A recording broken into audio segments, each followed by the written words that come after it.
నమస్తే welcome to hit TV. Kakinada జిల్లా పిఠాపురం పట్టణం ఐసీడీఎస్ కార్యాలయం వద్ద అంగన్వాడీల నిరసనలు 6వ రోజుకు చేరాయి. తమ సమస్యలు నెరవేర్చాలని అంగన్వాడీ ఆయాలు టీచర్లు దీక్ష చేస్తున్నారు. ఈ సందర్భంగా సిపిఐ సీనియర్ నాయకులు కేశవరపు అప్పలరాజు, ఏఐటీయూసీ నాయకులు సాక రామకృష్ణ దీక్ష శిబిరం చేరుకుని మద్దతు తెలిపారు. ఈ సందర్భంగా నాయకులు మాట్లాడుతూ 5 సంవత్సరాలు పదవి చేసే ఎమ్మెల్యే జీతాలు పెన్షన్ పెంచుకుంటున్నారని, ప్రభుత్వాలు అంగన్వాడీ వర్క్స్ జీతాలు పెంపు ఎందుకు చేయడం లేదని మండిపడ్డారు. అంగన్వాడీ వర్కర్స్కి మద్దతు తెలపడం కోసమని నేను వచ్చాను. ఎందుకంటే ఈ కార్మికులకి జరుగుతున్న అన్యాయం ఎగతాళిగా తీసుకుంటున్నారు. మరి ఈ ఎగతాళి మామూలుగా ఈ పసిబిడ్డలను ఆడించి, పసిబిడ్డలను లాలించి, ఇవన్నీ ఎంతో ముద్దుగా ఆడించినటువంటి ఈ అంగన్వాడీల్ని ఇంత దారుణమైన హింసలు పెట్టడం అది ధర్మమైన పని అని అడుగుతున్నాను.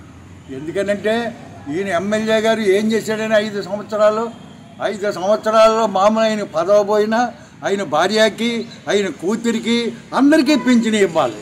ఆయన పోతే ఆయనకి హెల్త్ అలవెన్స్ ఇవ్వాలి, కూతురికి కూడాను, భార్యకి హెల్త్ అలవెన్స్ ఇవ్వాలి, ఛార్జీలు ఇవ్వాలి. ఇన్ని ఆటలతోటి మామూలుగా వాళ్ళు ఉల్లాసాలు ఆగుతుంటే యావత్ జీవితాన్ని వాళ్ళు నాశనం చేసి ఇందులో దారపోసినటువంటి వాళ్ళకి ఒక్క 10,000 రూపాయలు పెంచడానికి ఎంత బాధాకరమైన విషయం అని లెక్కేయండి. ఎందుకంటే ఆడపిల్లలు బయట రాని రోజుల్లో ఈ ఆడపిల్లలు బయటకు వచ్చి ఈ పిల్లలతోటి లాలించి ముద్దాడి వీళ్ళందరినీ రక్షించి తీసుకెళ్తున్నటువంటిది మామూలు ఉన్నది. ఈ ప్రభుత్వం తెరవాండి ఏమిస్తుంది, కాంట్రాక్ట్ ఇస్తుంది. ఈ కాంట్రాక్టుల దగ్గర తీసుకుంటున్నారు డబ్బులు. ఆ కాంట్రాక్టర్ న్యాయమైన ఫుడ్ ఎట్టకపోతే ఈ ఆయాలు మామూలుగా పడి ఉంటున్నారు తప్ప వీళ్ళే ఆ సెవాట్లు కూడా ఈ ఆయాలే తింటున్నారు. అది ఏమీ కాకుండా వాళ్ళకి హెల్త్ అలవెన్స్ అని, గ్రాట్యుటీలని, పిఎఫ్ అని ఇవన్నీ కూడా పెంచి ఆ 10,000 రూపాయలు కూడా ఇచ్చి వాళ్ళ ఆఖరణ మరణంతే డ్యూటీలో ఉంటుండగా 50 లక్షల రూపాయలు వాళ్ళకి గ్రాట్యుటీ కూడా ఇవ్వాలని మేము సిపిఐ తరఫున డిమాండ్ చేస్తూ ఉన్నాం. ఈరోజు అంగన్వాడీ కార్మికులు సమ్మె ఏదైతే ఉందో ఈరోజుకి 6వ రోజు చేరుకుంది. వాళ్ళ యొక్క ప్రధాన డిమాండ్లు ఏవైతే ఉన్నాయో అవి నెరవేర్చమని ఇవాళ ఆ మహిళా సోదరిమణులు రోడ్డు ఎక్కున్నారు.